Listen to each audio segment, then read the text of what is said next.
Foi, ó, foi. Estamos online, ao vivo e gravando, ó. Fé que vai, tem que ter fé. A fé move montanhas. Então é isso, galera, uma ótima noite. Nos preparamos, né, para esse momento aqui, esse grande momento, que é exatamente a parte onde a gente vai tentar aí ver o que a gente discutiu sobre a elétrica, sobre a ótica e tentar juntar nos exercícios. Obviamente que tem mais algumas coisas para a gente trocar ideia, mais alguns conceitos para a gente rever, só que a gente pode fazer isso aplicando em alguns exercícios, beleza? Então eu vou seguir mais ou menos a ordem que nós começamos na nossa aula de hoje cedo, né? Discutindo a parte da eletricidade, né? Discutindo a parte da eletricidade. Então, vamos lá colocar um bem tranquilinho aqui para a gente ir gradativamente aumentando aqui o nível da dificuldade. Vamos começar por esse exercício, então, olha só, exercício do Enem, deixa eu deixar ele bem grande aqui. Então, vamos lá. Exercício do Enem, um exercício com a cara do Enem, teórico, puxando mais para uma teoria. Vamos lá. 2016. Durante a formação de uma tempestade, são observadas várias descargas elétricas, os raios, que podem ocorrer das nuvens para o solo, descarga descendente, ou do solo para as nuvens, então é uma descarga ascendente, ou entre uma nuvem e a outra. As descargas ascendentes e descendentes podem ocorrer por causa do acúmulo de cargas elétricas positivas ou negativas que induz uma polarização oposta no solo. Então, peraí, porque é muito legal a gente entender o que ele está dizendo aqui, né? Digo assim, entender nos mínimos detalhes, tá? Então, pausa aqui rapidamente, vamos lá. Ele está dizendo o seguinte, ó. Quando você tem um momento com uma tempestade, vão ocorrer diversas descargas elétricas entre as nuvens e o chão, ou entre o chão e as nuvens, ou entre as nuvens, tá? Só que ele falou um negócio muito legal aqui. Primeiro, é uma descarga elétrica. Descarga elétrica, você pode entender simplesmente como um fluxo de partículas eletrizadas que vão de um ponto para o outro. Presta atenção. Fluxo de partículas eletrizadas que vão de um ponto para o outro. Isso é corrente elétrica, tá? Então ele está dizendo da corrente elétrica, movimentação de partículas eletrizadas. A gente chama, a nomenclatura é o I, certo? E a unidade é o ampere. Então tá. E aqui ele fala outro negócio legal pra caramba, ó, que é o seguinte, ó, as descargas, tanto as ascendentes quanto as descendentes, podem ocorrer por causa do acúmulo de cargas elétricas positivas ou negativas que induz uma polarização oposta no solo.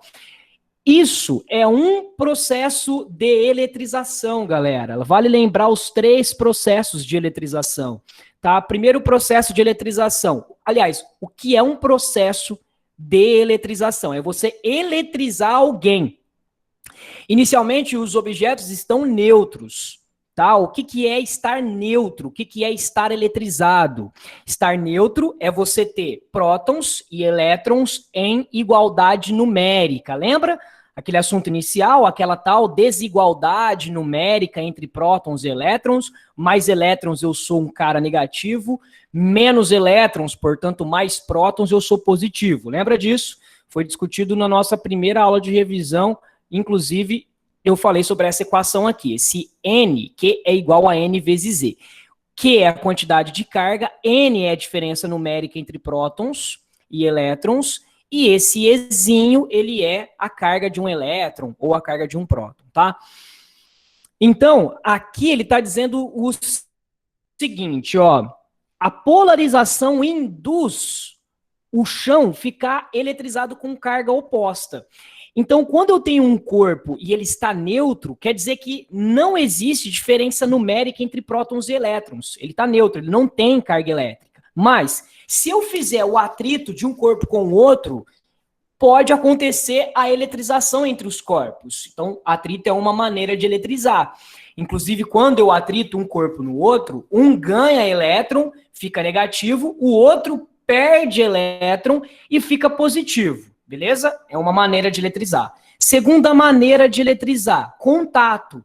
Basta você pegar aí o seu celular, o seu computador, colocar ele na tomada, você está fazendo contato com a tomada que tem 110 volts, então tem carga elétrica. Então, contato, você encosta um corpo no outro, um que esteja neutro e outro que esteja eletrizado. E o terceiro, que é a polarização.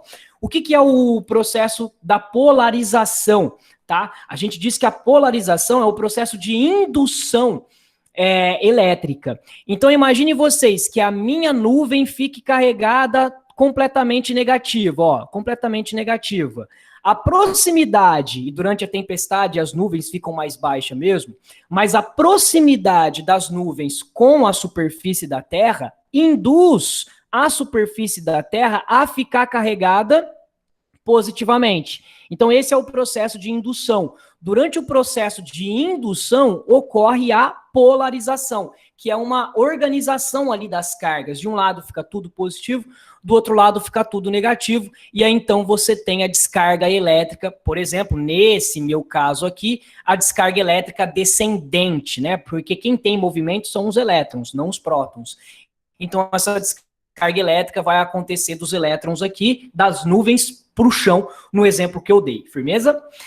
E aqui ele diz o seguinte: essas descargas elétricas ocorrem devido ao aumento da intensidade do quê? Então, por que acontece a descarga elétrica? Porque aumenta alguma coisa durante esse acúmulo de partículas elétricas. O quê? Item A, campo magnético da Terra. Gente, tudo bem que tem uma parte da física que é o magnetismo, que se junta com a elétrica, o eletromagnetismo, mas o magnetismo não está relacionado com essas descargas elétricas. Isso aqui não pode ser jamais. B, devido ao acúmulo da corrente elétrica gerado dentro das nuvens. Então, aqui até que ele falou alguma coisa aqui, falou de corrente elétrica, tal, vou deixar aqui, sei lá, como uma talvez. E C, a resistividade elétrica do ar entre as nuvens e o solo. Galera, isso aqui é importante. O ar, ele não é um condutor elétrico, não. Ele é um isolante. Ele não conduz a eletricidade. Agora, acumula tanto carga elétrica, mas tanto carga elétrica nas nuvens e acumula tanta carga elétrica no chão que isso cria uma condição satisfatória para existir a descarga elétrica, tá? Mas não é isso aqui. Inclusive, a resistividade elétrica é exatamente uma referência que a gente faz aos materiais que são condutores ou não. O ar não é condutor, isso aqui não pode ser.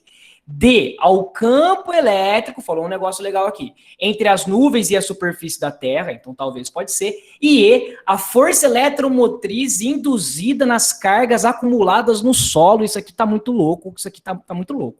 Eu nem sei o que é isso, tá? Então, ou é a B que fala que a descarga elétrica acontece por causa da corrente elétrica, ou é a D que fala que a descarga elétrica acontece por conta do campo elétrico. Galera, resposta correta, dado o campo elétrico. É por conta do campo elétrico que você tem a movimentação das partículas elétricas. Não se esqueçam disso. O campo elétrico, ele é um agente que transmite, ele é um agente transmissor das interações elétricas. Sem campo elétrico, nada feito. Sem campo elétrico, não vai ter interação elétrica nenhuma. Firmeza? Não se esqueçam disso. Tranquilo? Todo mundo concorda? Suaverson? Alguém quer dizer alguma coisa? Vamos para o próximo? Então vamos. Próximo. Vamos para mais um aqui. Bora lá. Esse daqui é da FAMERP. Vai. Nas ciências, muitas vezes se inicia o estudo de um problema fazendo uma aproximação simplificada. Um desses casos é o estudo do comportamento da membrana celular devido à distribuição do excesso de íons positivos e negativos em torno dela. A figura mostra a visão de uma célula e a analogia entre o modelo biológico e o modelo físico, o qual corresponde a duas placas planas e paralelas eletrizadas com cargas elétricas de tipos opostos. Então ele compara a célula, né, o modelo biológico com o modelo físico. Olha que legal. O que é uma célula se você analisar por um modelo mais da física? Ela nada mais é do que duas placas eletrizadas com cargas opostas. Essa placa eletrizada negativamente e essa placa aqui eletrizada positivamente. E aí, se você tem esse tipo de eletrização entre placas, você cria ali na região entre as placas uma condição completamente favorável para a existência de interações elétricas. E essas interações elétricas vão surgir devido ao fato da presença do campo elétrico, tá? Então vai ter um campo elétrico ali no meio. Por isso que então vai ser possível de você transferir, né, nessa membrana celular íons de um lado para o outro. Tudo bem? Então, ele diz aqui para mim, com base no modelo físico, considera-se que o campo elétrico no interior da membrana celular tem sentido para e tem A, fora da célula, com intensidade crescente de dentro para fora. B, dentro da célula, com intensidade crescente de dentro para fora. Então, ele está falando sobre o campo elétrico. Como que é esse campo elétrico? Se ele vai estar para fora ou se ele vai estar para dentro da célula. Tá? O item C fala que é para dentro da célula também, com a intensidade crescente de dentro para fora. Item D fala que é para fora, com uma intensidade constante. E item E fala que é para dentro, com intensidade constante. Tá? Então, o que vai acontecer aqui? Aqui eu vou ter um modelo que é perfeito para a existência de um campo elétrico que flui. Olha só. Então, vou desenhar as linhas do campo elétrico aqui, ó.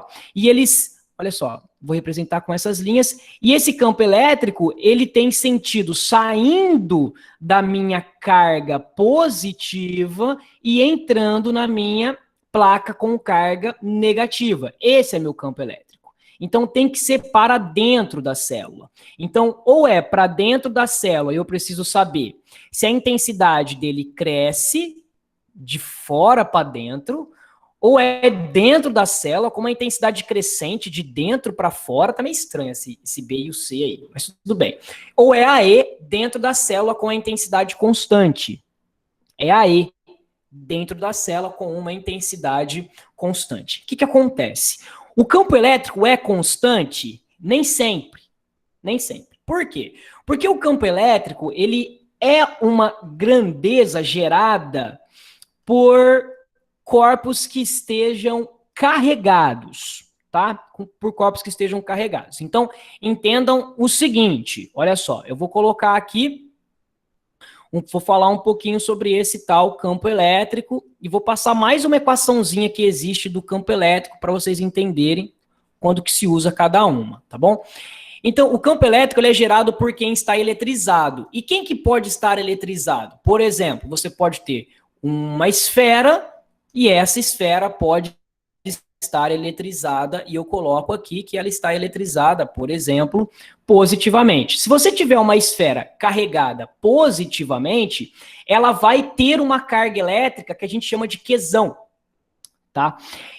E eu sei que ela gera campo elétrico. Por que eu sei que ela gera campo elétrico? Porque se eu vier aqui, ó, que interessante isso, e colocar uma carga pequenininha aqui, ó, pequenininha. E essa carga, vamos carregar ela, vocês querem ver? Ó, carregar ela negativamente. Então, Qzinho negativamente. Está carregado. O que vai acontecer entre as duas? Vai acontecer uma interação elétrica.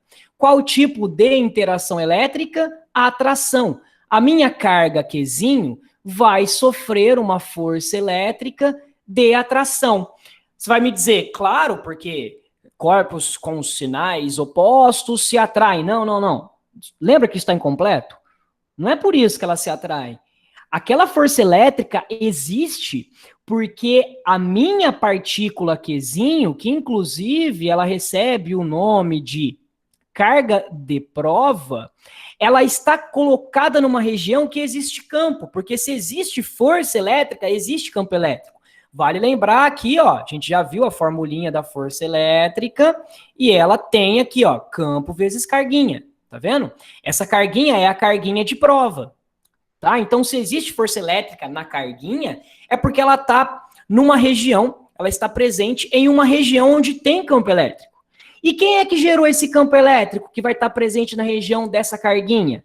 A carga Qzão. Então, a gente faz uma distinção entre essas duas cargas. Qzinho é uma carga de prova e o Qzão é uma carga que eu posso dizer que ela é geradora do campo elétrico. E aí vocês se lembram daquela regrinha, né? Quando quem gera o campo elétrico é positivo, o campo elétrico é de afastamento. Se a carga é mais, o campo sai. Então, aqui existe um campo elétrico saindo, ó, saindo dessa minha carga geradora, olha só. Tudo bem? Esse campo não é constante.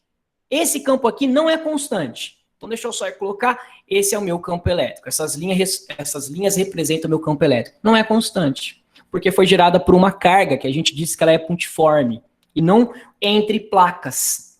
Tá? Então, essa é a diferença entre diferentes corpos que geram campo elétrico. Agora, eu só quero aproveitar e mostrar para vocês também a teoriazinha do campo elétrico. Lembra que quando você joga um corpo carregado numa região que tem campo elétrico, surge nele uma força? Direção igual ao campo, porém sentido oposto se ela for negativa? Olha só. Eu vou desenhar o campo elétrico aqui na região onde está a carga de prova Qzinho. E como é que vai ser esse campo elétrico na região que está a carga de prova Qzinho? Desse jeito assim. Ah, por que desse jeito? Porque esse campo foi gerado por Qzão, que é mais. Então o campo sai. Ou seja, naquele ponto onde está localizado o Qzinho negativo, o menos Qzinho, o campo elétrico está saindo de quem gerou ele, que foi o Qzão. Então essa é a nossa regra vista aí no início da nossa aula. Tudo bem? Quando você precisa calcular o campo elétrico que não é constante, você vai precisar utilizar essa fórmula aqui, ó. Relembrando, então, K, que multiplica Qzão, dividido pela distância elevado ao quadrado. Beleza, galera? Campo elétrico, então, é K vezes Qzão, dividido pela distância ao quadrado. Por exemplo, esse K é uma constante, tá? Os exercícios vão informar isso para vocês. Esse K é constante, ele vale 9 vezes... Não vou nem colocar aqui, porque senão eu vou sujar demais aqui. Os exercícios vão informar para vocês. Já a gente faz um. Já a gente faz um exercício sobre isso. Esse Qzão é a carga de quem gerou, tá vendo? Ó, é esse cara aqui, tá? É a carga de quem gerou meu campo elétrico. E essa distância é a distância entre Qzão e Qzinho. É essa distânciazinha aqui, beleza? Então, olha só. Esse cara é o meu campo elétrico. Esse campo elétrico não é constante. Inclusive, você pode ver pela fórmula que ele depende inversamente da distância. Quanto mais distante eu estiver de quem gerou esse campo, quanto mais distante eu tiver, então menor será esse campo elétrico. E aí, tudo bem ou não? O que vocês me falam?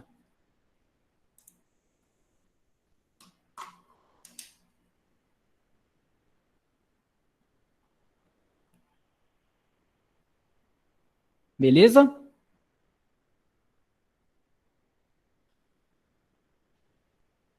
Então, por isso que a resposta lá era constante, porque ele foi gerado entre placas. Quando for entre placas, vai ser constante, beleza? Então, vamos lá. Vou colocar um aqui agora para a gente pensar um pouco mais. Vai, Unesp 2013. Bora lá. Uma carga Qzinho maior que zero de massa M penetra em uma região entre duas grandes placas planas, paralelas e horizontais. Então, campo uniforme. Com cargas de sinais opostos. Nessa região, a carga percorre a trajetória representada na figura, sujeita apenas a, de novo, galera, vai ter um campo elétrico uniforme e vai ter um campo gravitacional. Só que ela tem massa e é uma partícula carregada positivamente. Se ela tem massa e está num lugar que tem campo gravitacional, vai ter a força-peso, massa vezes gravidade. E se ela tem carga elétrica e está numa região que tenha campo elétrico, vai ter a força elétrica. E a formulinha é FEC. Não vou pensar nessa fórmula aqui, K, Qzão por D ao quadrado. Não vou, porque eu não estou falando sobre alguém gerando, né, alguém positivo, gerando esse campo elétrico. Não, eu estou falando entre as placas, então é um campo elétrico do tipo uniforme. Então eu não vou pensar nessa equação aqui não, tá bom? Vou até apagar daqui. Tira daqui. Beleza? Vamos lá para a pergunta. É correto afirmar que, enquanto se move na região indicada entre as placas, a carga, Qzinho, né, no caso, fica sujeita a uma força resultante de módulo igual a quanto? Se vocês olharem para a trajetória da carguinha, ela entra aqui, olha só, ela é positiva, né? Vou colocar aqui no cantinho, olha só. Ela é positiva, aí ela entra por aqui assim. Aí o que está acontecendo com essa minha carguinha? O que está acontecendo é que ela está subindo. Então tem alguém puxando ela para cima. Lembra que força empurra. Quando tem força resultante, a força empurra, muda a velocidade, muda-se a trajetória. Então tem força resultante aí nesse caso, tá? Então eu preciso enxergar, ele está falando sobre como que é a força resultante. Eu preciso enxergar o que a gente chama de diagrama de forças. Eu preciso representar as forças ali existentes, tá? Então vamos lá. Eu vou começar pela força mais fácil primeiro, que é a tal da força peso, porque tem campo gravitacional. Então, eu vou desenhar a minha partícula aqui. Então, tá aqui minha partículazinha. E eu vou desenhar a primeira força, força peso. E a força peso é uma força de atração com a Terra. Então, eu sei que essa força peso estará para baixo. Então, beleza. Tá aqui o meu vetorzinho da força peso.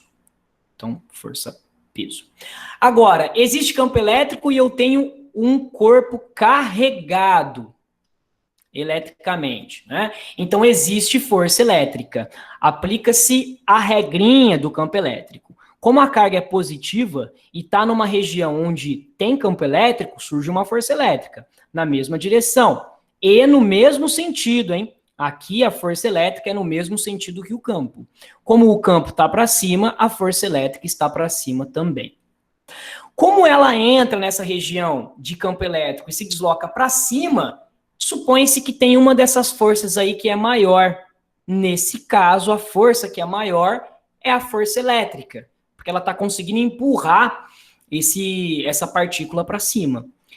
Então, quem vai ser a força resultante? A força resultante, ela vai ser igual à minha força elétrica menos a minha força peso. Como ele quer o valor dessa força resultante, eu vou colocar aqui. Força resultante é a minha força elétrica, campo vezes carga, menos a minha força peso. E a minha força peso é calculada como M vezes G. Certo, galera? Então é isso, tá? Pode procurar aqui as alternativas. Aqui fala que é Q vezes Z mais, então não. Isso aqui não, então vai ser a C, Q vezes Z, né? Ele só inverteu aqui, Q vezes Z menos M vezes G. Então a alternativa correta, C de cebola. E aí? Tudo bem? Podemos continuar ou não? Alguma dúvida? Pode falar aí, galera. Fica à vontade.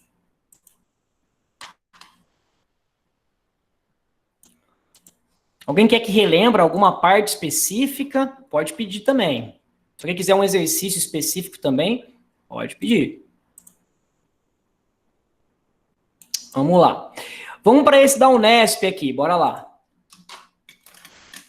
Unesp 2018. Suponha aqui uma pequeníssima esfera contendo 12 nêutrons, 11 prótons, 10 elétrons, tá? Ao redor da qual gira um elétron a 1,6 vezes 10 a menos 10 metros do seu centro no vácuo. Considerando a carga elementar como 1,6 vezes 10 a menos 19, a constante eletrostática do vácuo, K0, então esse é o K, que eu comentei com vocês que ele sempre vai informar, não precisa ficar preocupado decorando. 9 vezes 10 a 9, Newton, metro quadrado por Coulomb quadrado. Pergunta, a intensidade da força elétrica entre a esfera e o elétron. Galera, o que acontece? Vamos lá. Vocês se lembram que a fórmula da força elétrica, quando eu tenho uma carga de prova, é essa daqui, ó, é campo vezes carga, tá?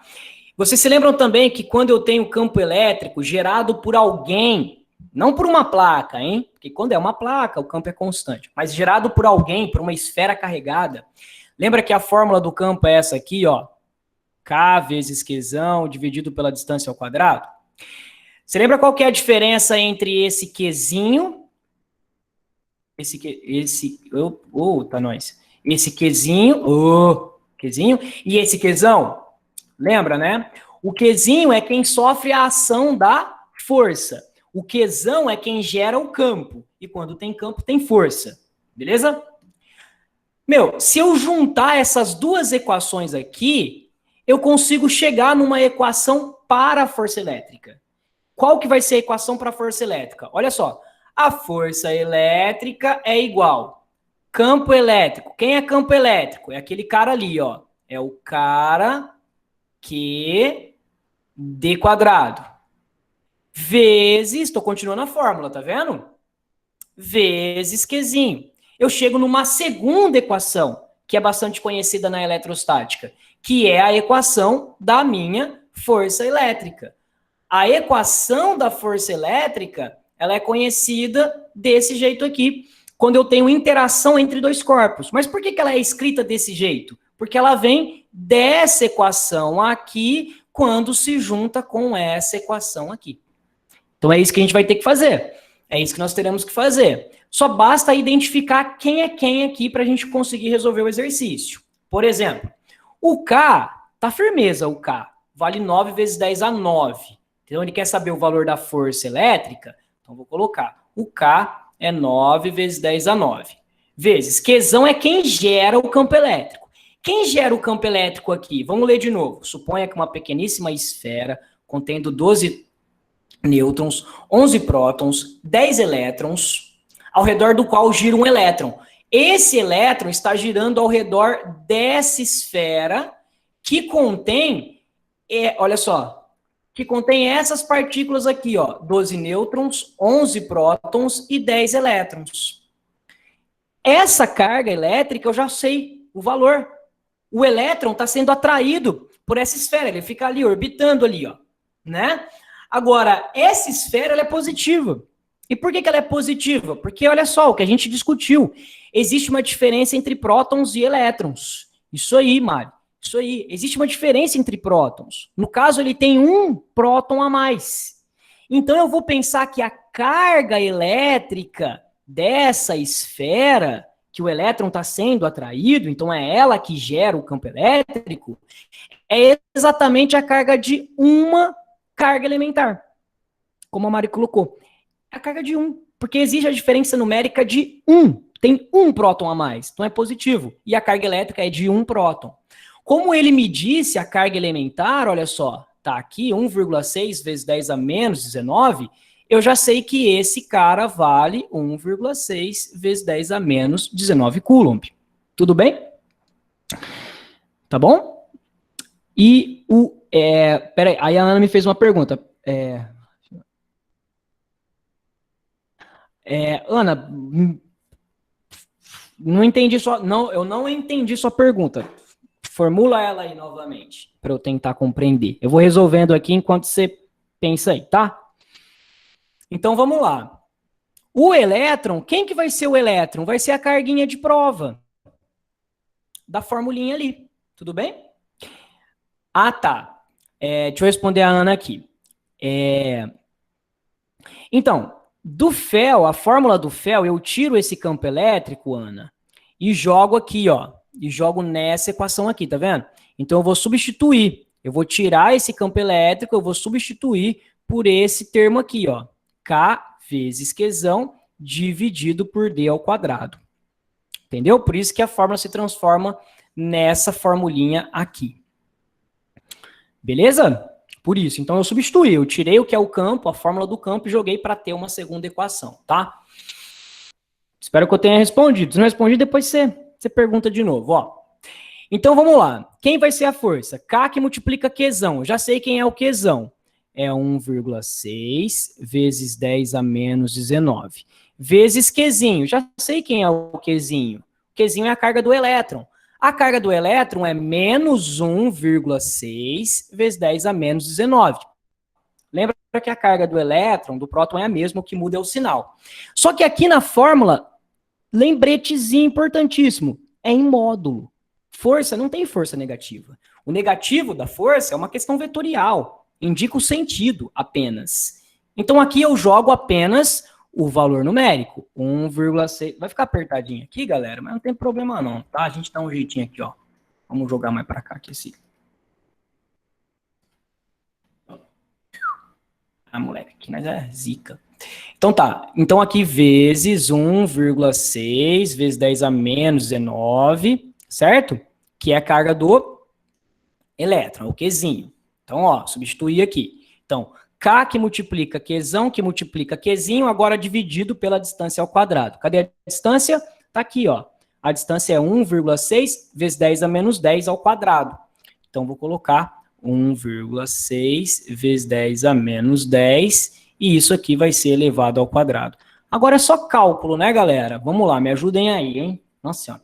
Ó, é que nem tá tão difícil, não, porque os valores estão ajudando até, né? Vai dar pra gente simplificar, ó, presta atenção. Esse 1,6 está elevado ao quadrado. Então, é 1,6 vezes 1,6, né? Ou seja, 1,6 vezes 1,6, isso tudo vai sumir do meu cálculo. Então, como valor numérico, vai sobrar apenas o 9 como valor numérico. Então, ou é a B de bola, ou é a E de elefante. Agora, eu vou conseguir identificar se é a B de bola ou a E de elefante, terminando de fazer o cálculo. Então, vamos lá, me ajudem aqui, ó. Vai ficar...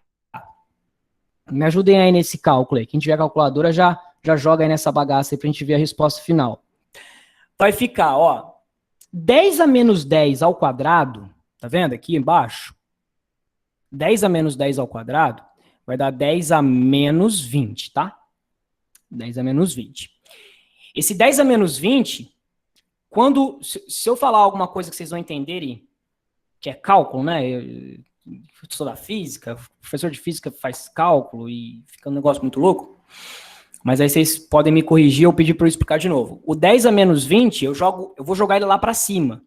Quando ele é jogado lá para cima, inverte o sinal. Então ele é menos 20, ele vai ficar elevado a mais 20. Estão entendendo? Então esse cálculo está ficando assim, ó. 10 a 9, certo? Agora esse 10 a menos 20, eu vou jogar para cima, vai ficar 10 a mais 20. Então vai ficar 10 a 29. Tudo bem? Vou escrever aqui para a gente não se perder, para vocês também não se perderem. Onde que eu posso colocar aqui, galera? Vou colocar aqui no cantinho, ó. Vem comigo aqui. Nossa, tô perdidão nesse cálculo. Não sei nem onde eu vou. Tá, acompanha aí, se ficar difícil, eles me falam, ó. Vem para cá, nesse canto. Então tá ficando assim, ó. Tá ficando assim. 9 vezes 10 a 9. Agora eu joguei o 10 a menos 20 lá para cima. Então ele ficou 10 elevado a 20. E aqui ficou 10 a menos 19 com 10 a menos 19. Entenderam? Posso continuar ou não? O que vocês vão me dizer? Pode continuar. Beleza. Então, ó, me ajuda aqui no cálculo. Vamos lá. Vou fazer o cálculo assim, ó. Sei lá, se ficar mais difícil, vocês me falam.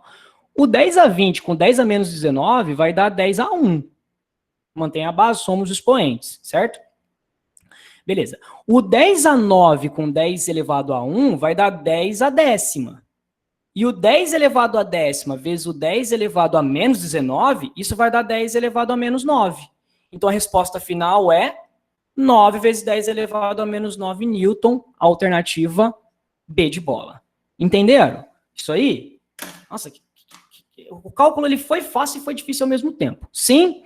Boa. Qualquer dúvida, gente, pode falar, pode gritar aí que a gente volta. Eu vou salvar para jogar no grupo aqui. Tranquilo? Então tá.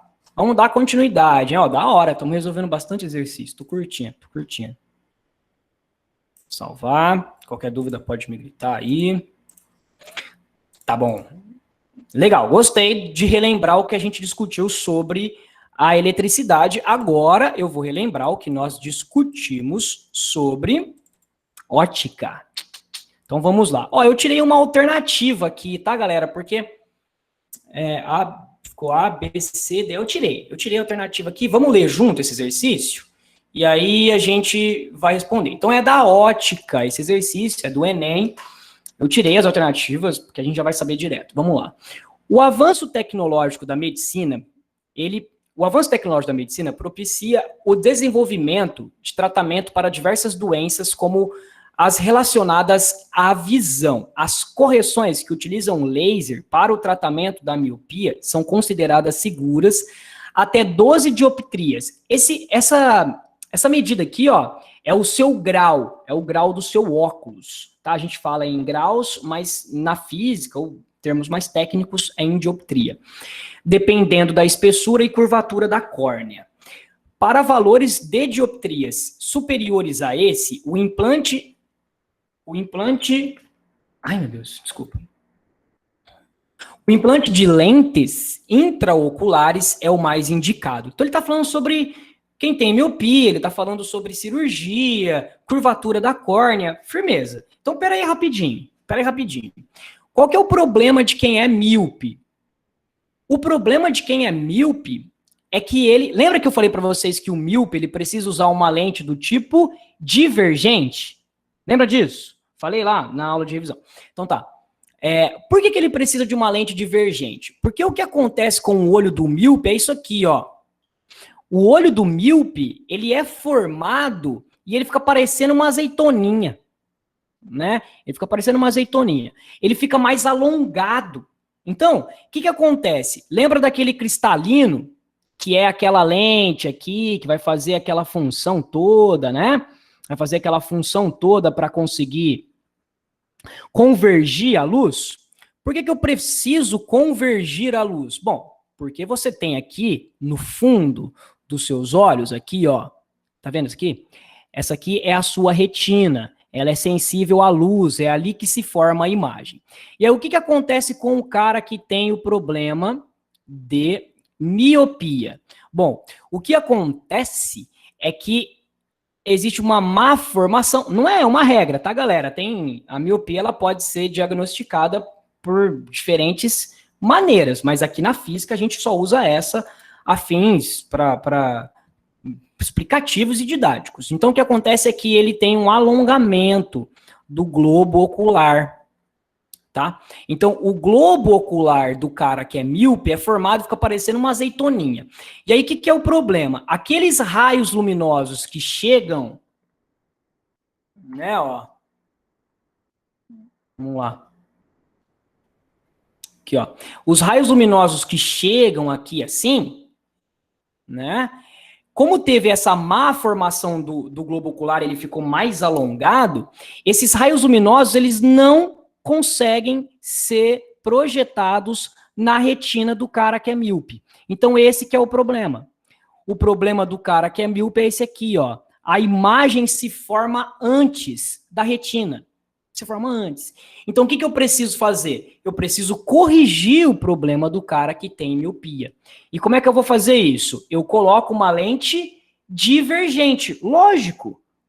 Porque se eu colocar uma lente divergente, eu vou conseguir divergir esses raios luminosos que estão projetando a imagem antes da retina. Eu vou conseguir divergir esses raios luminosos para depois, um pouco mais depois desse ponto, Por isso que tem que ser o divergente, porque a retina está depois desse ponto. Então, a correção para o problema de quem tem miopia é o uso de uma lente do tipo divergente. O símbolo da lente divergente é esse daqui, ó. Não sei se vocês ainda estão lembrando, ó. Ó. Beleza? E aí, então, se eu estiver utilizando uma lente do tipo divergente, esses raios luminosos aqui, ó, eles já vão ser corrigidos. Antes mesmo de chegar, né? Já vão ser corrigidos. Então, sofre uma divergênciazinha aqui. Agora sim, depois de sofrer essa divergência, essa abertura, você consegue focalizar a imagem lá na retina. E aí, então, o cara que é míope, que fica assim, com os olhinhos assim, né? Fica assim, ele vai conseguir enxergar corretamente. Beleza? Por isso que dizem que os míopes são tudo ruim no esporte, jogando bola, fura, vai chutar a bola, fura, vai sacar a bola, saca o vento. Dizem, não tô eu que tô dizendo, dizem que os míopes são ruins nos esportes, porque ele ficou olhando assim, o negócio tá lá longe, ele não tá vendo direito, na hora que chega já tá na frente dele, ele nem viu. Mas, ao mesmo tempo, dizem que os míopes são muito nerds, porque como eles possuem esse deslocamento aí do ponto imagem, onde se forma a imagem, os míopes, eles se cansam menos fazendo leituras. Então, são pessoas que podem ficar lendo por mais tempo sem se cansar. Então, é isso. Tá? Você que é míope não precisa fazer cirurgia não, porque você tem um superpoder. Beleza? Bom, sendo assim, volta para o exercício do Enem, então. O que ele questionou aqui da gente? Deixa eu só arrumar aqui. Então tá. O que ele questionou? Ele questionou o seguinte, ó.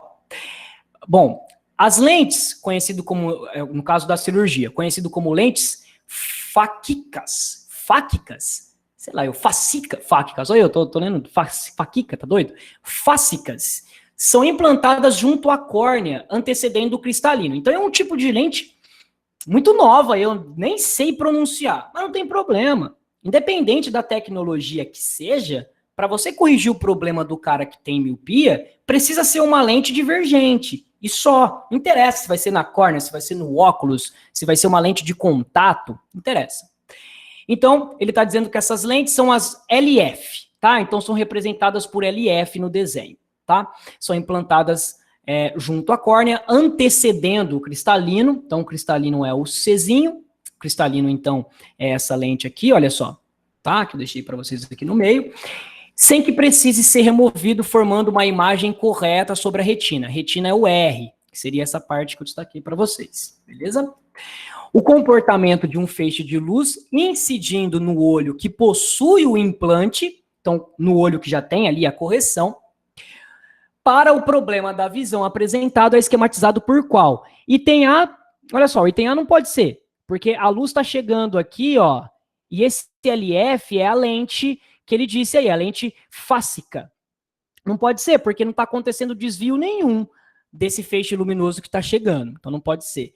Olha só o item B, como ele está bonitinho. Chega um feixe de luz paralelo, atinge a lente fácica, diverge, beleza, chega no cristalino, converge e é jogado na retina. Então a alternativa correta é a B de bola. Eu tirei as outras alternativas por conta aí do espaço, não estava cabendo espaço, não estava tendo espaço nenhum para esse exercício e para a parte da resolução.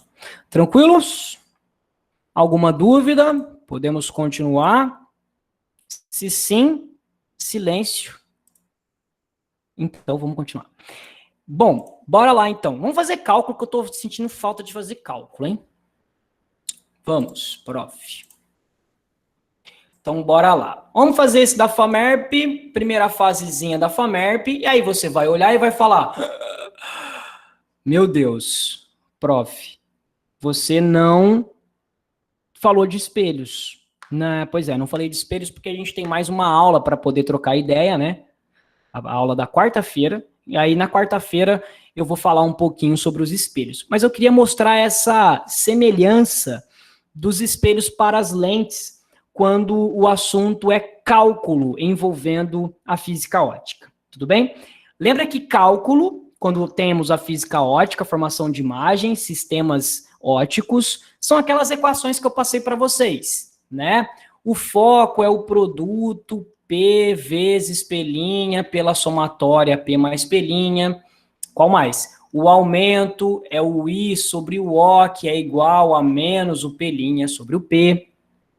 E aquela que é boa pra caramba, que é o aumento, é o foco pelo foco menos o P. São essas as equações que eu estou falando, estou me referindo.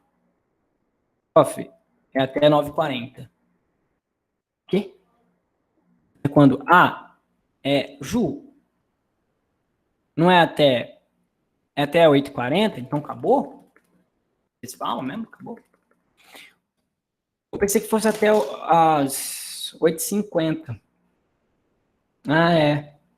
Que eu tava empolgadão aqui fazendo um monte de exercício. Então vou deixar para vocês esse exercício aí de tarefa, beleza? Esse exercício aí tá valendo 3 pontos na primeira fase da FAMERP, tá? Na verdade é até a... Então eu passei do ponto aqui. Gente, vou salvar esse exercício e tentem resolver. Não fala de lentes, fala de espelho, mas existe a semelhança das equações entre espelhos e lentes. Então, vocês podem usar as equações, interpretar o exercício e mete marcha. Vou interromper a gravação aqui.